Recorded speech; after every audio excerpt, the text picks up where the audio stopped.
Welcome to Prog Will Find a Way, our podcast all about progressive rock. I am Jay Valade. And I'm Jonathan Block. Today we're going to talk about 2025. Only a couple of months late. We're a couple months late, but I finally get my Prog year-end review issue, and so John and I said we should do our own little year-end review and talk about stuff that we liked during the year from a release standpoint. Right, because now you're flipping through that, and all of a sudden I'm like, oh, right, I forgot about Hair Gets Rich. My problem is, John and I were talking about this to start. I don't have a ton of things that I really listened to that was new in 2025. Right. I think that their top four were Dream Theater, which I did not listen to, Solstice, which I did not listen to, the Cardiacs album, LSD, which I have listened to a number of times, and I really liked it. Yeah. It was, I've been, and this is a aside, but I've been hearing about the Cardiacs. Do you know the Cardiacs? Yeah. So I did not know them very well at all. Only from reading Prog and other things. So I knew of them, but I didn't really know their music, and a lot of the streaming services did not have their stuff on it. Yep. So I was like, I don't know really. So I would find stuff on YouTube or whatever and listen to them, and I found them to be interesting, but I still didn't have enough to go on. So then I saw that they had this new album, and so I listened to it a number of times, and I really enjoyed it because it was kind of all over the map. Excellent. It was kind of like our Mommy Heads moment, where they're kind of genre bending, and that was a lot of fun. And then their other one was Steven Wilson, The Overview, which I enjoyed that album. Right. Saw the tour, enjoyed the show that we saw. So would you consider Steven Wilson's of the new stuff? Yeah, probably, because it was the only one that I really. I mean, the John Anderson live album with the Band Geeks was really good. Yeah. But it was a little bit of a disappointment for me just because it was the first tour. Oh, right. And it was not the new stuff. Right. Yeah. It's very good. Yeah. But I would have preferred the new songs live. Some new stuff. But that'll be the next release, I'm sure. Well, they're coming isn't it? Yeah, in April. I'm going to be seeing it. Yeah. So I listened to the Flower Kings album, which I liked. Yep. I thought that was a good album. I did not listen to the new Tull. I listened to it once, but it's fine. IQ. Did you listen to IQ? So I listened to the IQ one. That would definitely be one of my tops. Yeah. I have like 5 or 6, and that would be one. The other one I told Jay before, I was really getting into the New Discipline album. And then I realized, and then I looked at the day. I was like, "Oh, it was released in January, so I'll have to wait till next year." But IQ, and IQ albums are so far and few between. It's always really good to hear. Okay, I should listen to that. Yeah, it's definitely worth a listen. Did you listen to the Flower Kings, or do you? I listened to the Flower Kings once. I listened to the Gazpacho once, and they're okay. Car Mechanic, I listened. Car Mechanic, I listened to a few times as well. Midlake I like, but I don't find them to be. I mean, they're on that like folky prog, or whatever. Yeah, but I don't find them to be proggy to my ears as much now, much as I thought they were before out with the old lead singer. Yeah, but I do like them. Yeah, and I like that album. Yeah. King Gizzard, I didn't listen to the new I haven't listened to Melancholy. We talked about a few episodes ago. I've listened to that. I listened to the Hawkwind once, only because just keep up on them. Now this is the Bioscope. Yeah, that's the isn't that the Steve Rothery? Oh, and the guy from Tangerine Dream. Yes, and I have not heard that. Yeah, so Catatonia, I remember that. I listened to that. The Jocko album I listened to as well.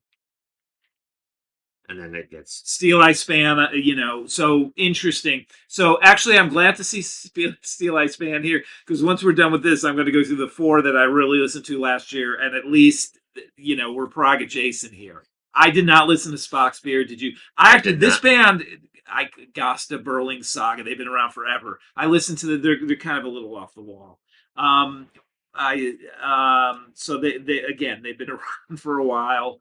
But a lot of this, I'll be completely honest. Some of these things I've never heard of, Yeah. and which is interesting because I do read Prog every month. Yeah. So I don't remember these albums. And then the reissues. Reissues.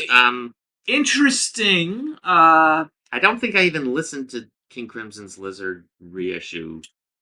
Oh, I did once. Yes. So and I liked it, but it didn't. It wasn't enlightening to me. Right, and that's the whatever the elemental mixes.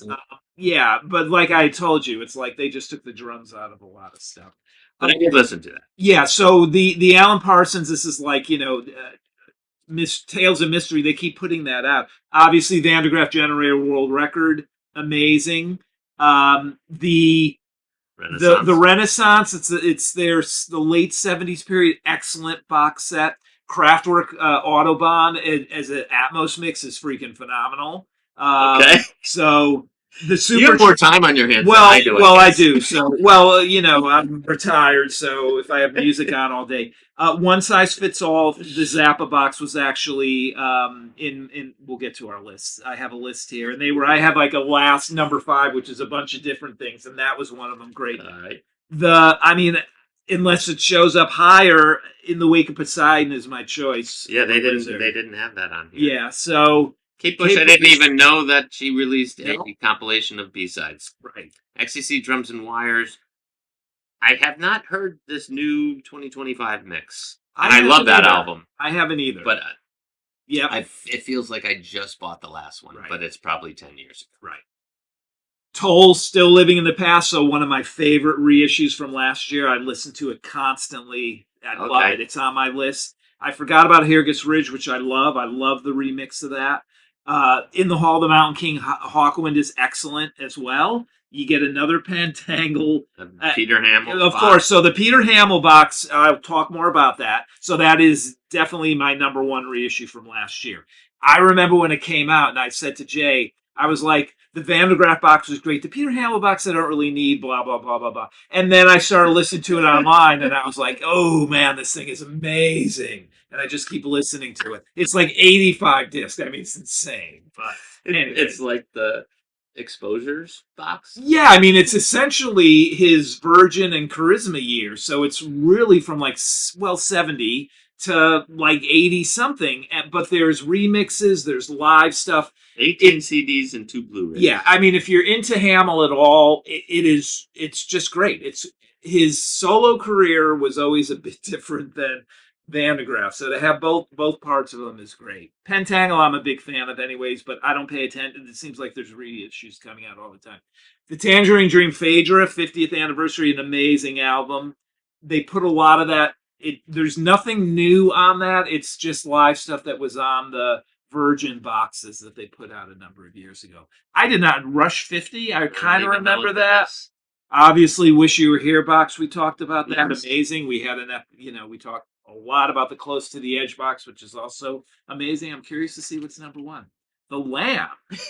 Okay, so that wouldn't be my vote. I'm actually curious about, from our listeners, if you've listened to this and what you think. Because you have poo-pooed it. Well, I poo-pooed it because I don't mind remixes at all. I mean, we talk about them all the time. But I just don't think they did a good job with that. Yeah. And particularly the Atmos mix. There's some things that are highlighted that just doesn't really do anything for me. But be that as it may. And also the lack of extras. We know, again, from the bootleg days that there's up to 10 CDs worth of stuff in the studio, run-throughs that are amazing. And you get 3 or 4 of those as a download.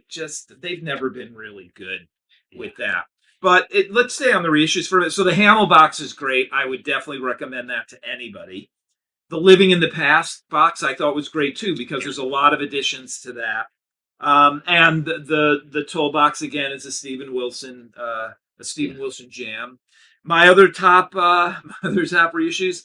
So I'm a big fan of Nectar, the band. Yes. So A Tab in the Ocean came out, the 50th anniversary. My favorite album of theirs is amazing. Just a great box set. So it's the It's a remix. It's live stuff. If you're a fan of Nectar, I don't know how you can like that box. So those are my top 4 reissues, and then I just threw a few in. We talked about the Zappa. Yep. One size fits all. A great box set. Very progressive in those years for him. The Crimson Wake Up Aside, and I think like why just put Lizard there? Okay, fine. Another Steven Wilson remix thing. So this is a little off center, but Spandau Ballet. Steven Wilson. They put out. It's called Everything Is Now Volume 1. It's 78 to 82, so it's essentially everything around the first 2 albums before they went true and all the poppy stuff. So Steven Wilson remixes. I can't. Their second album, Diamond, the second side is very progressive. It starts out with a Roxy Music type song and then gets into more progressive stuff. So I don't understand how anyone could not enjoy that album. It's not the Spandau Ballet you think. It's funny because we were talking a while ago about Gary Kemp and his autobiography and stuff. I actually read that. It's amazing. Like I never realized it. He was like, they were not in this for the music. They were in there for fame. They wanted fame and money.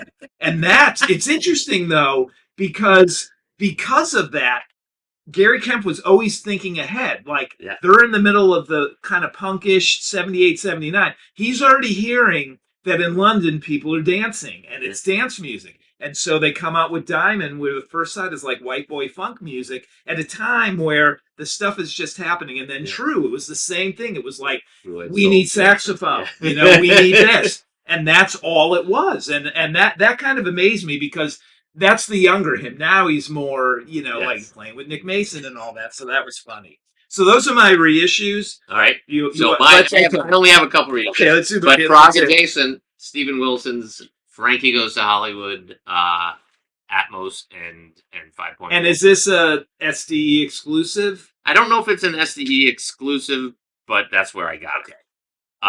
So just for folks that don't know, there's a website called Super Deluxe Editions. Been around for a long time, and he just focuses on box sets. But a few years ago, he started putting out things, working with the artists or with the labels, and putting out exclusive Blu-ray surrounds and this and that are not available anywhere else. Right. And which is really kind of cool. Right. Sometimes just pulling it out from a box set and releasing that. Right. So this is the Frankie Goes to Hollywood, Welcome to the Pleasure Dome, 5.1 and Atmos by Steven Wilson, including a 30-minute remix of Welcome to the Pleasure Dome by Steven Wilson. Wow. Which Prog Adjacent, because Trevor Horn produced it, but also Steve Howe plays some acoustic guitar on it. And uncredited or credited? No, he's credited. Okay. But I think when you look at who's on this, it's kind of funny. If it's written in here with all the stuff. So these are that's the band. Those are the musicians. That's the band, but the contributors include Steve Lipson, Steve Howe. Oh, I thought that. Oh, maybe he's on the Propaganda album. David Sylvian. Oh, right. Yeah. But they also did Propaganda, which I didn't get. I have like 900 versions of the Propaganda Secret Wish album, and I'm like, do I need one more? The thing though is with the Super Deluxe Edition, when he puts those out, they're very limited, and then once they're gone, they're gone. Correct. So I don't know if I can do another Propaganda. I love that album. It's like one of my favorite albums. Well, clearly you love it to a point, because you have a cutoff point here. Well, what happened was I saw that it was coming out and I pulled out all my copies of it. And I'm like, oh my God, I have 6 copies of this, plus the 12-inch mixes and the this and that. I'm like, I don't really need it. Right. But, who knows? Well, you got that my birthday's coming. Okay. And then I did get the Fly From Here return trip by Yes, which was also with that. This is also a 5.1 mix, and then a new stereo. This is with the Trevor Horn vocals. This is the Trevor Horn vocals where they erase Benoit David, which is kind of a shame because I like some of his takes on it better. I mean, with the Blu-ray, just put it all on there. Right. This have the instrumentals too? Yes. So this has the instrumentals. It's got the the surround. That's also available digitally, by the way. Yeah, and I like this album. This was like the last Yes album that I really liked. But at the same time, there's some of the stuff that I'm not as big a fan of. But it sort of feels a little too Trevor Horn and not enough Yes. Interesting. Chris Squire's still around. Yes, yes. So I don't know that's and Steve, and so well that was the thing. And who's keyboard player? Jeff Downs, because they kicked Oliver Wakeman out of the band, right? Brought in Jeff. Well, because Jeff co-wrote. Yeah, that's fine. Yeah, but for Oliver, I know. So that was my other reissue for the year. All right, so that's reissues. So I got 4 new things I listened to a lot in 2025. None of these are they're prog adjacent. So, but so Steve Reich's Jacob's Ladder. So if you're into Steve Reich at all, you will love this. It's very much like it's vocal, but it's the minimalist kind of stuff. It's just an amazing album. I got a jazz album in here. John Patitucci, who's a bass player, did it. Has a trio. It's called Spirits Fall. Amazing album. Brian Eno put out a number of albums last year, but one, Aurum, Aurum, is a classic, like, Eno ambient album. It's so nice. Such a good album. And then the others kind of left field. I never heard of these guys until I stumbled on the album under new releases. They're called the Third Coast Percussion. Okay. So they're from out west, and they do a lot of, it's just all percussion, but they do a lot of different kinds of music. So they came out with a new album this past year called Standard Stoppages.